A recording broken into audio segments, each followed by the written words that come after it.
제가 영화사에서 가장 좋아하는 조합, 마르틴 스콜세이지 감독과 리오나르도 디카프리오가 주연을 한 그 조합을 굉장히 좋아해요. 그런데 이 둘이 새로운 작품을 만들었습니다. 바로 플라워 킬링 문이라는 영화예요. 마르틴 스콜세이지와 리오나르도 디카프리오가 힘을 합쳐서 만들어낸 작품 중에는 어마어마한 걸작들이 많습니다. 갱스 오브 뉴욕, 에비에이터, 울프 오브 월스트리트 같은 작품들이 있는데요.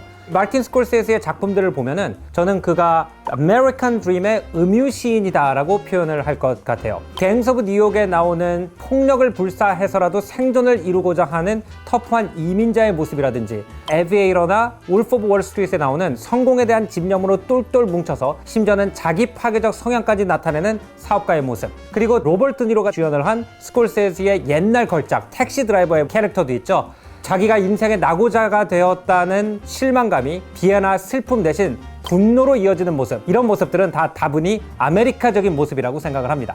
이번 작품인 플라워 킬링 문도 결국 아메리칸 드림에 대한 이야기라고 생각을 해요. 뉴욕의 어떤 뒷골목보다도 더 잔혹한 약육강식의 세계였던 1900년대 초반의 오클라호마 오일 붐을 그리고 있습니다. 이 영화에서는 석유가 발견된 지 수십 년 동안 오세이지 원주민들의 손에 있던 오일머니가 점점 개척자들의 손으로 넘어가는 과정을 그리고 있어요.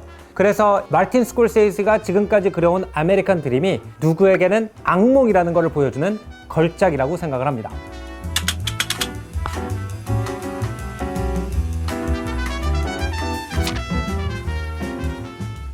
이 영화는 이제 20세기 초 오클라호마주 북쪽에 있는 오세이지 원주민들 보호구역 레저베이션을 배경으로 하고 있어요. 늑대와 춤을 역사 배경에서 설명을 드린 것처럼 미국이라는 나라가 동부에서 시작해서 서쪽으로 팽창을 해 나가면서 원래 북미 대륙에 살고 있던 원주민들이 계속 밀려나게 됩니다. 그러다가 일부 부족들은 미국과의 조약을 받아들여서 레저베이션이라고 불리는 보호구역에서 생활을 하게 되죠.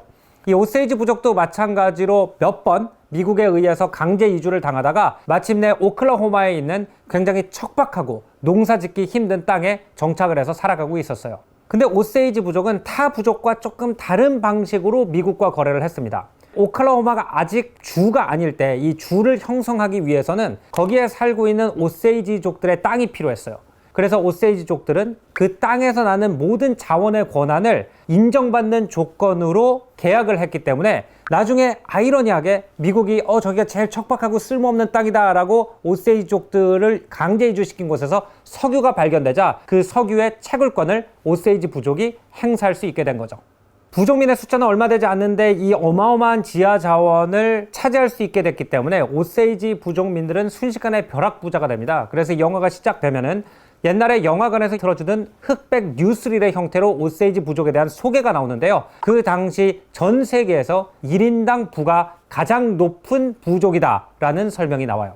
하지만 미국은 부와 기회를 쫓아가는 사람들의 나라인 거죠. 이 오클라호마에서 오일머니가 터졌다는 소문이 돌자 전국에서 투기꾼, 사업가, 개척자들이 오클라호마로 모여들게 되면서 오세이지 네이티브 아메리칸들의 커뮤니티가 쑥대밭이 되는 이야기를 그리고 있습니다.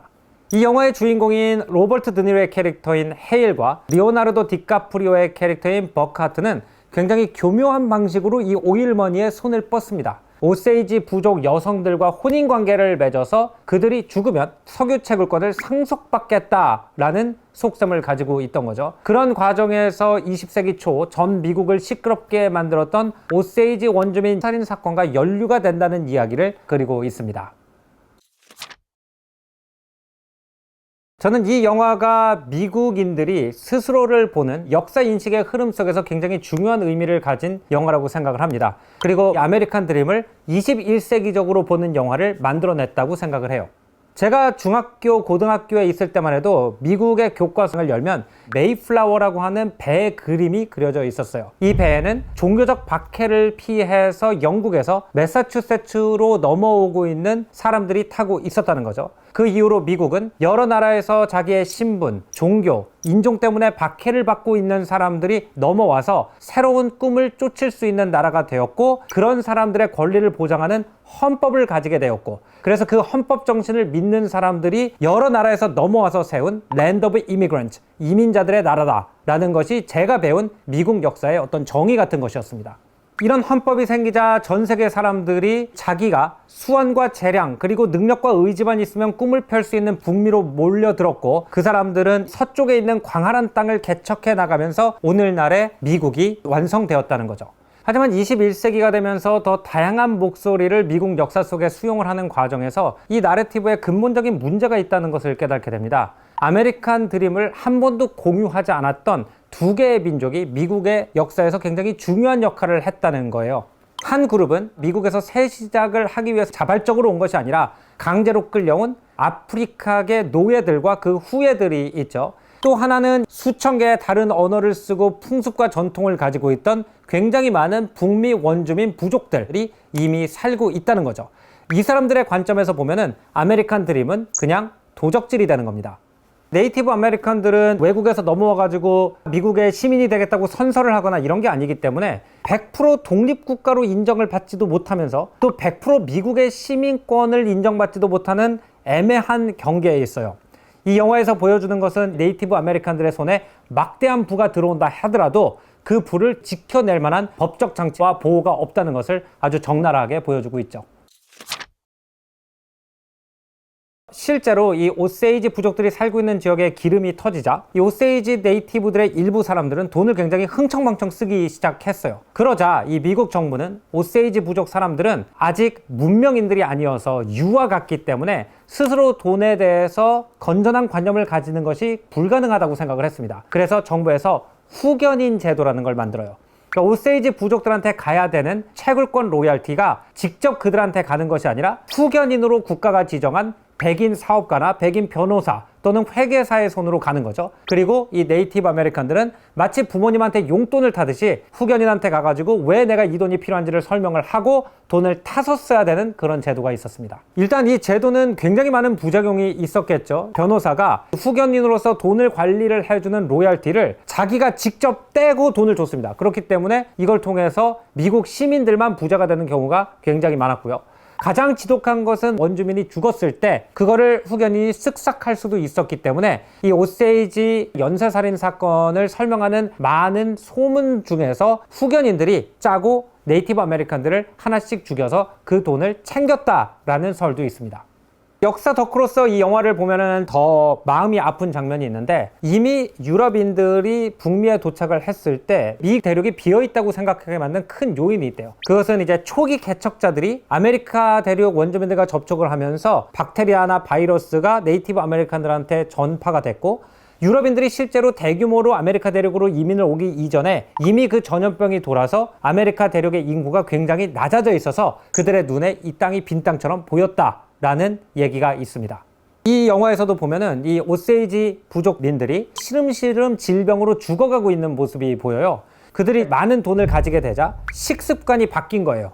비싼 미국식 음식점에 있는 스테이크 아니면 디저트 같은 걸 사 먹어서 서구화된 식습관에 관련된 질병으로 죽어가는 모습이 나오는데, 이것이 이제 네이티브 아메리칸들이 아직 면역력을 갖추지 못한 환경에 노출이 됨으로써 멸종이 되어갔던 그 역사의 끝부분을 보는 것 같아서 굉장히 마음 아픈 장면이었습니다.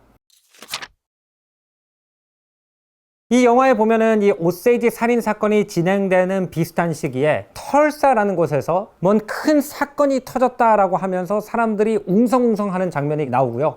털사 역시 오세이지족들이 살고 있는 곳에서 멀리 떨어지지 않은 오클라호마에 있는 도시입니다. 거기에 그린우드라는 동네가 있었는데요. 오일 붐으로 돈을 많이 번 흑인 분들이 거주하는 동네였어요. 미국의 남부 같은 경우에는 거의 대부분 인종분리법 하에서 대체로 백인들이 사용하는 시설은 굉장히 좋은 시설이었고, 흑인들이 사용하는 시설은 낙후된 시설이었어요. 근데 이 그린우드 같은 경우에는 어떤 면에서는 주변에 백인들이 거주하는 것보다 흑인 전용 시설이 더 좋은 경우도 많아서 이곳에 부자 흑인들이 몰려 산다라는 의미에서 블랙 월스트리트라고 하는 이름을 붙여줬을 정도예요. 이러다 보니까 이 주변에 살고 있는 백인들은 당연히 그린우드를 눈의 가시처럼 여겼을 거예요. 그러다가 1921년에 마침내 사건이 터집니다. 그린우드에 있는 한 상점 앞에서 백인과 흑인 사이에서 일어난 다툼이 형사소송으로 번지게 되는데, 그것 때문에 인종 갈등이 고조되면서 백인들이 그린우드를 습격해서 불을 지르고 이 지역을 쑥대밭을 만드는데, 이 사건이 일어난 직후에 이 지역 사진을 보면은 융단 폭격을 맞고 폐허가 된 동네처럼 남아있는 게 하나도 없어요. 지금까지도 마틴 스콜세이지가 아메리칸 드림을 그려왔지만 이 아메리칸 드림의 서사에 네이티브 아메리칸들의 이야기 그리고 노예들의 후예 이야기를 넣는 순간 훨씬 더 아메리칸 드림의 이야기는 복합적이 되고 묵직해지고 지적으로 어려워집니다. 이것이 아마 마틴 스콜세이지가 지금까지 그려온 아메리칸 드림과 이번 그가 그린 아메리칸 드림의 가장 큰 차이라고 볼 수 있을 것 같아요. 사실 이 네이티브 아메리칸들의 살고 있는 땅에 모피가 발견되든 금이 발견되든 석유나 석탄이 발견되면 그들이 계속 쫓겨나거나 죽임을 당했던 얘기는 미국 역사에서 1700년부터 계속 있던 이야기입니다. 근데 왜 마틴 스콜세이지 감독이 이 영화를 지금 만들었을까라고 생각을 하면은 2016년에 있던 아직도 네이티브 아메리칸들의 고난이 끝나지 않았구나라는 것을 사람들한테 상기시켜준 사건 때문에 그런 것 같아요. 지금 미국은 셰일가스나 셰일 오일이 굉장히 중요한 에너지원이죠. 2016년에 노스 다코타에 있는 셰일필드부터 일리노이에 있는 정유소까지 기름을 실어 나르는 다코타 액세스 파이프라인이라는 송유관을 건설하기로 결정을 합니다. 근데 여기서 문제가 발생했어요. 다코타 액세스 파이프라인이 오아해라는 호수 바로 옆으로 지나가는데 이 오아해는 늑대와 춤을 컨텐츠에서 다뤘던 수 부족의 갈래인 라코타와 다코타족들한테 굉장히 중요한 곳이에요. 위대한 라코타족 전사 안즌소의 묘가 있는 신성한 호수기도 하고요. 또 하나는 이 숭원을 중심으로 라코타와 다코타족들이 생활하는 곳의 자연 생태계가 유지가 되기 때문에 만에 하나 이 파이프에서 리기 발생해서 호수가 오염이 된다면 라코타와 다코타족들은 생활 방식을 유지하는 게 불가능해집니다. 이 때문에 라코타와 다코타를 중심으로 한 많은 네이티브 아메리칸들이 파이프라인 건설에 반대하는 시위를 하기도 했고요. 일부 시위 같은 경우에는 경찰과 충돌을 하는 경우도 있었기 때문에 오세이지족들의 이야기를 보는 미국인들한테는 한 5, 6년 전에 있던 이 사건이 머릿속에 많이 떠오를 것 같아요.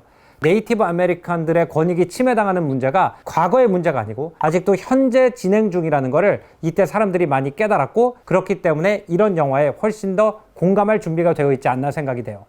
요즘 이슈 중에 하나가 현대 문명과 다른 방식의 삶을 선택한 사람들의 운명이죠. 예를 들어서 브라질에는 굉장히 많은 밀림 부족들이 살고 있었는데 바이오퓨어에 필요한 옥수수의 물량을 대기 위해서 점점 아마존의 밀림들이 사라져가고 있고 파푸아뉴기니라든지 인도네시아의 밀림 속에서도 굉장히 많은 부족들이 현대적 생활과 다른 방식으로 생활을 하고 있지만 광산 개발을 통해서 그들의 삶도 위협을 받고 있는 상황이기 때문에 미국 역사의 흐름을 단지 아메리칸 드림의 흐름보다는 이런 세계적 흐름에 맞춰가지고 해석했기 때문에 굉장히 흥미로운 영화였다고 생각합니다.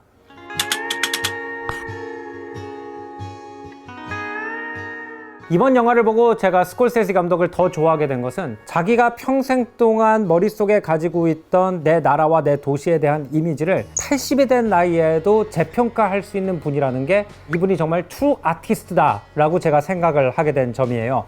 마틴 스콜세지는 미국이 만들어지는 멜팅팟 한가운데서 태어났어요. 퀸즈의 플러싱이라는 도시, 이민자들이 대체로 첫 번째로 정착하는 도시이기 때문에 미국 안에서도 제곱킬로미터당 가장 많은 언어가 사용된다는 그런 곳에서 태어났습니다. 그렇기 때문에 이 미국인으로서 가는 길에 있는 신고시, 뉴욕의 자본주의의 바닥시장인 그 약육강식을 이겨내야만 하는 고충을 굉장히 잘 그려냈고요. 그리고 그것을 뚫고 성공한 사람들의 트라우마를 아이리시맨이라는 영화에서 기가 막히게 그려냈다고 생각을 해요. 그리고 그 아메리칸 드림이 과해졌을 때 부와 성공을 쫓기 위해서 가족도 버리고 인격도 버리는 사람들의 모습도 굉장히 많은 영화에서 훌륭하게 그려냈는데 이번에는 그 아메리칸 드림의 빛나는 폭발력 뒤에 마치 이 그림자처럼 사라져간 사람들의 이야기를 조명했다는 점, 이 점에서 이 영화가 마틴 스콜세지의 커리어의 활용정정 같은 영화가 되지 않을까 생각됩니다. 오늘 조승연의 탐구생활은 여기서 마무리하고요. 다음번엔 더 재밌는 역사 문화 이야기로 여러분 찾아뵙겠습니다. 안녕히 계십시오.